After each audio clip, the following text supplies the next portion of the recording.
La manifestation donc fait partie de tout un mouvement qui s'appelle Pas de bébé à la consigne, où on dénonce une modification d'un décret sur les modes de garde, voilà, où on défend la qualité de l'accueil de garde et ce qui risque d'être mis en péril.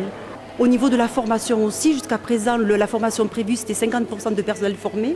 On risque de passer à 40% de personnel formé. Donc ça, c'est un gros problème. Il y a aussi la création des maisons d'assistantes maternelles, où là, il y aurait une possibilité de 4 personnes assistantes maternelles, c'est-à-dire avec 60 heures de formation, qui pourraient travailler, ouvrir une maison, accueillir jusqu'à 16 enfants, sans aucune formation de gestion de groupe et une formation à minima, alors que pour les personnels petite enfance, la plupart ont bac +3 ou +4, ce qui pour nous est intolérable et va mettre les enfants et même les professionnels en difficulté. Voilà.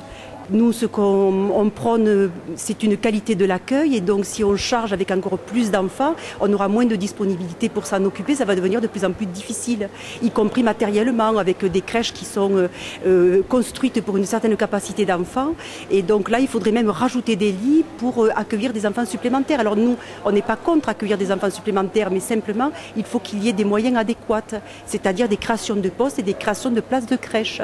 On sait qu'en France, il manque entre 300 et 400 000 places de crèche. Donc après, le tout, c'est de se donner les moyens d'arriver à avoir ces places supplémentaires, mais avec les moyens qui vont avec. Voilà, des ouvertures de crèches. Alors on a des solutions, des micro-crèches.